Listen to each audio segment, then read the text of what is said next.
नमस्कार साथियों, मैं विवेक आप लोगों का स्वागत करता हूं साहित्य गुरु यूट्यूब चैनल पे। और आप सभी को पता है कि दिसंबर में 2024 में जो एग्ज़ाम है बहुत ही ज़्यादा करीब आ चुका है और हमारी जो तैयारी है उस तरह से होनी चाहिए कि जिस तरह से जो एग्जामिनर अब प्रश्न पूछेगा। तो देखिए, हम हिंदी साहित्य के उन महत्वपूर्ण चीज़ों को देखेंगे जो कि एग्ज़ाम पॉइंट ऑफ व्यू से अब बहुत ही ज़्यादा इम्पोर्टेंट है। और आप लोग अपनी प्रैक्टिस करते रहिए, रिवीजन करते रहिए, मूक लगाते रहिए। अब नए कंटेंट को ज़्यादा मत पढ़िए, जितना आपने पुराना पढ़ा है उसी को बार बार जितने से ज़्यादा बार हो सकता है रिवाइज कीजिए। तो देखिए, इसी सिलसिले में मैं आज आपके लिए दलित साहित्य की प्रतिनिधि रचनाओं की संक्षिप्त सूची लाया हूँ, क्योंकि कई बार जो अधिकता होती है किसी एक तरह के प्रश्नों की अधिकता ज़्यादा होती है। तो देखिए, दलित साहित्य पूछा जा सकता है और दलित साहित्य में कुछ ऐसे रचनाकार हैं जिनके जिनके मतलब प्रश्न हैं जिनसे सबसे ज़्यादा प्रश्न बनते हैं। तो वे सारे रचनाकार आपको एक ही जगह देखने को मिल जाएंगे।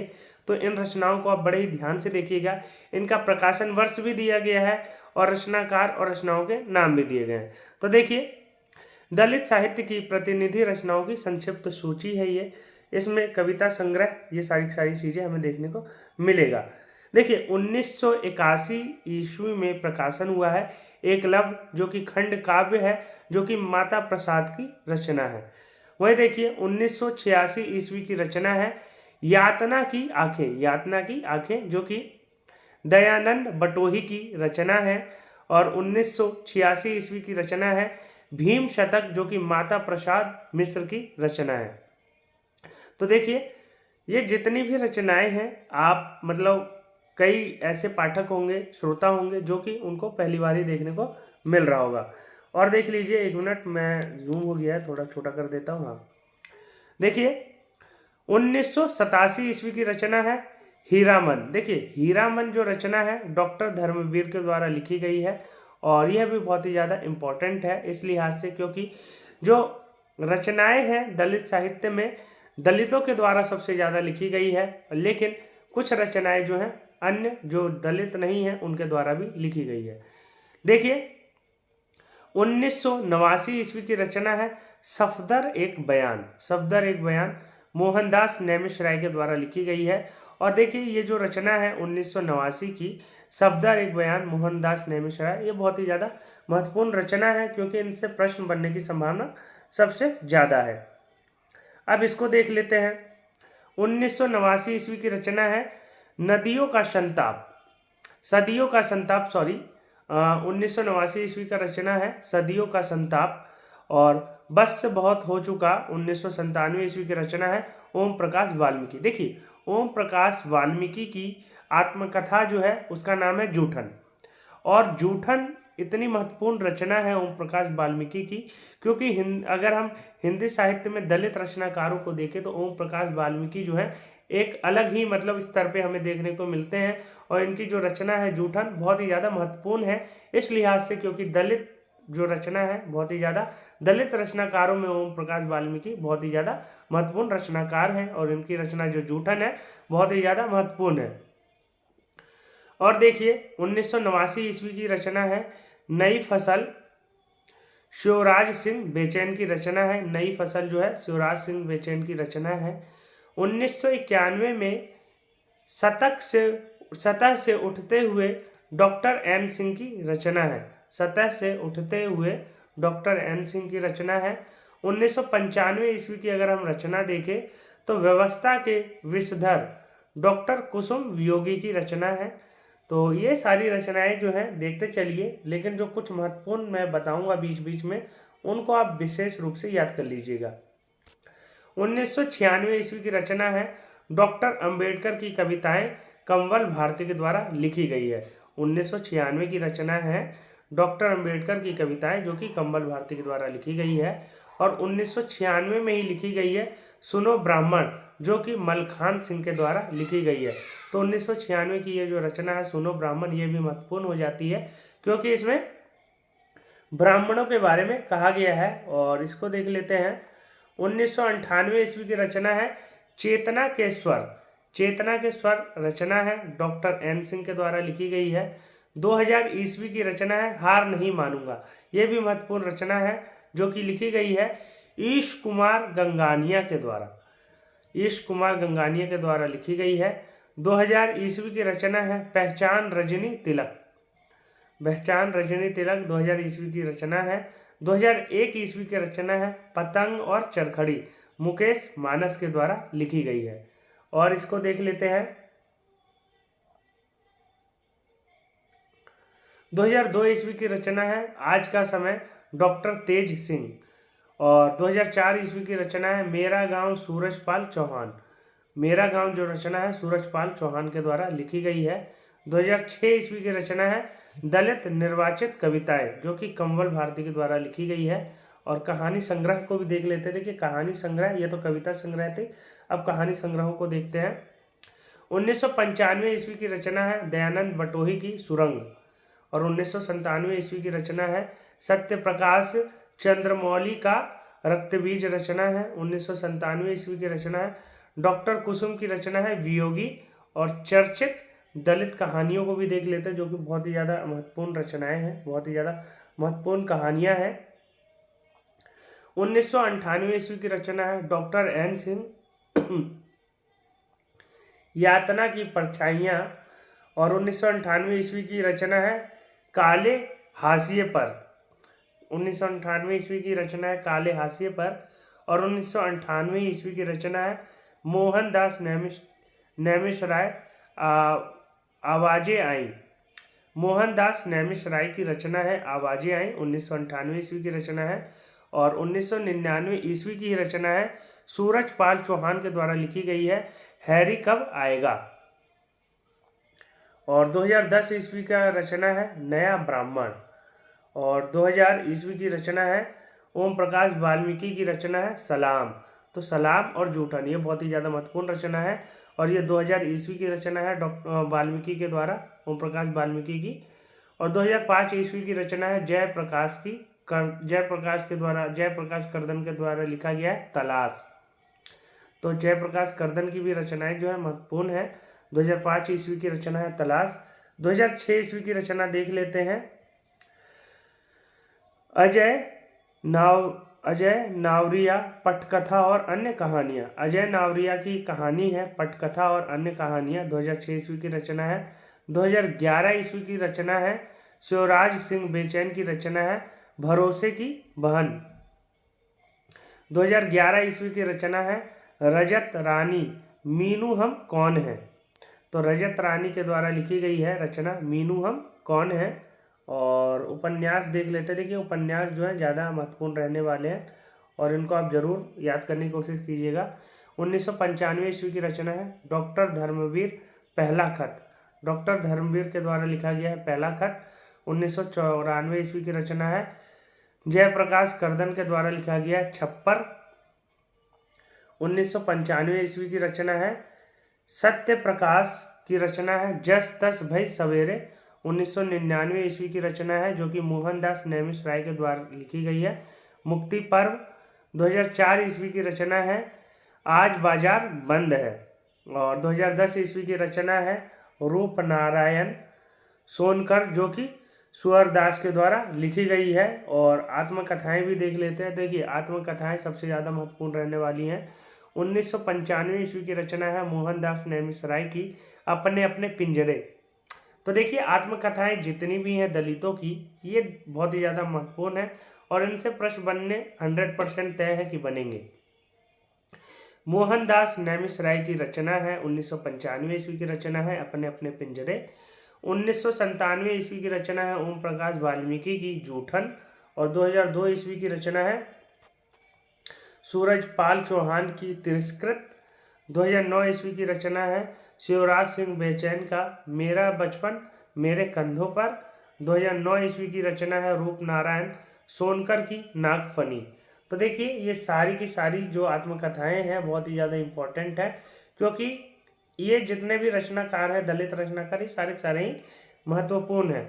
डॉक्टर धर्मवीर की अगर हम देखें रचना तो मेरी पत्नी और भेड़िया। डॉक्टर धर्मवीर की ये जो रचना है मेरी पत्नी और भेड़िया महत्वपूर्ण रचना है और इसको आपको पता भी होना चाहिए। 2011 की रचना है सुशीला टागभोरे की शिकंजे का दर्द। तो जो 2011 ईस्वी की रचना है सुशीला टागभोरे की शिकंजे का दर्द, ये भी बहुत ही ज़्यादा महत्वपूर्ण है। अगर हम नाटकों को देखें तो इसको भी देख लेते हैं। देखिए, आत्मकथाएं जितनी भी है इनको प्लीज़ आप लोग याद जरूर कर लीजिएगा। बेशक आप लोग कहानी ना पढ़ें और उपन्यास ना देखें, लेकिन आत्मकथाएं जितनी भी थी सारी इम्पोर्टेंट थी और वह सारी आत्मकथाओं से प्रश्न बनने लगभग तय हैं। 1939 ईस्वी की रचना है, नाटक है, मोहनदास नेमिष राय के द्वारा लिखा गया है अदालतनामा। 1973 ईस्वी का नाटक है, माता प्रसाद दीन का अछूत का बेटा। 1969 ईस्वी की रचना है, बिहारी लाल के द्वारा लिखा गया है हरित गुरु दक्षिणा।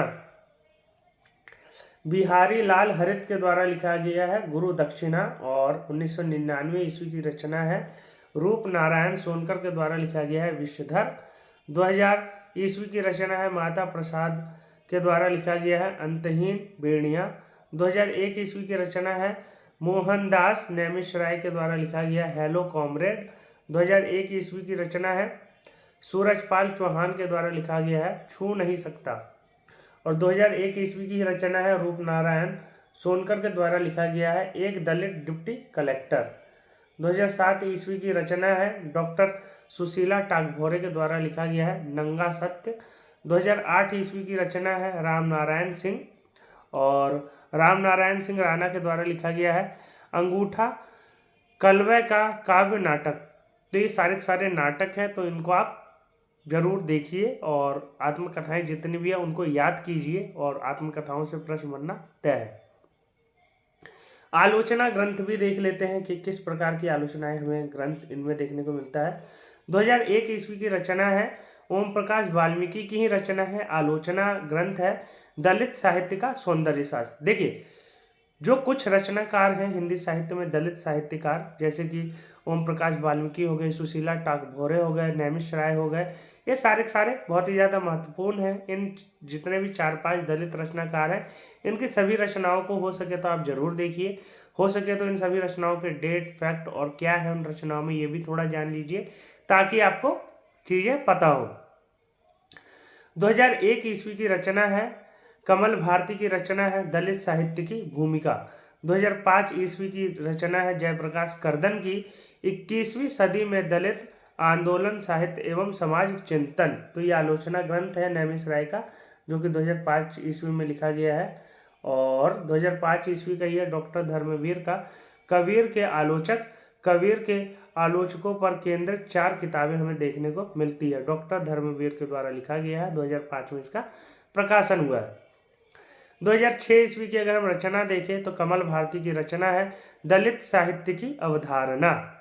तो दलित साहित्य की अवधारणा जो रचना है कमल भारती के द्वारा लिखा गया है। देखिए, फिर आ गया 2006 ईस्वी में जयप्रकाश कर्दन की रचना दलित विमर्श साहित्य के आईने में। तो देखिए, ये मोस्ट इम्पॉर्टेंट है, प्लीज़। जयप्रकाश कर्दन, फिर जो हो गए ओम प्रकाश वाल्मीकि, सुशीला टागभोरे, और जो आप रचनाकार जिनको देख रहे हैं, जिनकी मतलब हर विधा में रचनाएं देखने को मिल रही है, वो मोस्ट इम्पॉर्टेंट है। और जितनी भी आपने आत्मकथाएं देखी वो तो मोस्ट इम्पॉर्टेंट है, उनको जरूर आप याद कर लीजिएगा। 2007 ईस्वी की रचना हमें देखने को मिलती है, डॉक्टर तेज सिंह अम्बेडकरवादी साहित्य का समाजशास्त्र। डॉक्टर तेज सिंह की रचना है अम्बेडकरवादी साहित्य का समाजशास्त्र। 2008 ईस्वी की रचना है, डॉक्टर विमल थोराट की रचना है दलित साहित्य का स्त्रीवादी स्वर। 2008 ईस्वी की रचना है, डॉक्टर धर्मवीर की दलित चिंतन का विकास। 2009 ईस्वी की रचना है, ओम प्रकाश वाल्मीकि की मुख्य धारा और दलित साहित्य। तो देखिए, फिर से ओम प्रकाश वाल्मीकि आपको देखने को मिल रहे हैं, मुख्य धारा और दलित साहित्य। 2010 ईस्वी की रचना है, डॉक्टर तेज सिंह अम्बेडकरवादी साहित्य की अवधारणा। और देख लेते हैं कौन कौन सी रचनाएं हैं, जो जितनी भी रचनाएं हैं हमें पता होनी चाहिए। 2012 ईस्वी की रचना है, कमल भारती की रचना है दलित कविता का संघर्ष। 2013 ईस्वी की रचना है, डॉक्टर एन सिंह दलित साहित्य का प्रतिमान। और देख लेते हैं 2013 ही ईस्वी की रचना है, अनीता भारती की रचना है समकालीन नारीवादी और दलित स्त्री का प्रतिरोध। 2013 ईस्वी की रचना है ओम प्रकाश वाल्मीकि की दलित साहित्य अनुभव संघर्ष एवं यथार्थ। तो देखिए, आपने देखा जितने भी दलित रचनाकार हैं शुरू से आपने देखा, और इसमें 5 या 6 महत्वपूर्ण रचनाकार हैं, उनकी हर विधाओं की रचनाएं आप जरूर याद कर लीजिएगा, डेट समेत याद कर लीजिएगा, क्योंकि ये आपके लिए बहुत ही ज़्यादा उपयोगी सिद्ध होगा। देखिए, इसकी जो पीडीएफ है मैंने पहले भी दे रखी है, उसी पीडीएफ को मैं आपको रिवाइज करवा रहा हूँ ताकि आप उसी कंटेंट को देख के चीज़ों को याद कर सके। देखिए, हमें अब प्रैक्टिस उन्हीं चीज़ों का करना है जिन चीज़ों को हमने पढ़ लिया है, ताकि हम उसमें अब क्या है, प्रैक्टिस से हम उसमें और अच्छे हो सकें और वो सारी चीज़ें हमारे दिमाग में बैठ जाएं, ताकि प्रश्न आए तो तुरंत हम उसका उत्तर देने में सक्षम हो। तो देखिए, अब हम प्रैक्टिस और रिवीजन यही 2-3 चीज़ें करेंगे, और हम मॉक और प्रैक्टिस की ही कोशिश माध्यम से अब हम चीज़ों को जानने की कोशिश करेंगे। नया कंटेंट अब हम नहीं देखेंगे, क्योंकि अब हमारे पास जो समय है केवल 1 महीने का रह गया है, और इसी 1 महीने में आपको जितना रिवीजन है, जितनी ज़्यादा चीज़ें आप रिवाइज कर सकते हैं, प्रैक्टिस कर सकते हैं, कर लीजिए। मॉक टेस्ट सीरीज, जितने उपकरण आपके पास है सबका उपयोग कीजिए और पढ़िए। ज़्यादा से ज़्यादा टेस्ट सीरीज मॉक लगाइए, उससे आपको पता लगेगा क्या चीज़ें आपको नहीं पता है और किन किन चीज़ों क्या क्या चीज़ें जो है आपकी बेहतर हो चुकी है। तो देखिए, आज के लिए इतना ही, धन्यवाद। फिर मिलते हैं अगले लेक्चर में। साहित्य गुरु चैनल को जरूर सब्सक्राइब कीजिए, अपने दोस्तों के साथ भी शेयर कीजिए। अगर आप कंपटीशन की तैयारी कर रहे हैं हिंदी साहित्य से, तो ये आपके लिए बहुत ही ज़्यादा उपयोगी सिद्ध होगा। और देखिए, चैनल को सब्सक्राइब करना बिल्कुल मत भूलिए, और डिस्क्रिप्शन में लिंक दिया गया है टेलीग्राम का, वहाँ से टेलीग्राम पे जरूर जुड़िए, क्योंकि वहाँ पे आपको सिर्फ कंटेंट देखने को मिलेगा। वहाँ पे मैंने फालतू चीज़ें नहीं डाल रखी है, तो केवल आपको कंटेंट और उसके लिंक देखने को मिलेंगे। वहाँ जरूर जाइए, आपको इतने सारे पीडीएफ मिलेंगे कि आप अगर उसको पढ़ लेते हैं, रिवाइज कर लेते हैं, तो आपका जीआरएफ या नेट होने के जो चांसेस है 80% मेरी तरफ से पूरे हैं, और 20% अगर आप और ढंग से पढ़ते हैं तो आपका जीआरएफ निकलना कोई नहीं रोक सकता। तो साहित्य गुरु चैनल पे सपोर्ट बनाए रखिए, अपने दोस्तों को भी जोड़िए, और चैनल को सब्सक्राइब करना बिल्कुल भी मत भूलिए। तो आज के लिए इतना ही, धन्यवाद। फिर मिलते हैं अगले लेक्चर में। तब तक आप लोग अपनी तैयारी करते रहिए और ज़्यादा से ज़्यादा प्रैक्टिस करने की कोशिश कीजिए। तो आज के लिए इतना ही, धन्यवाद।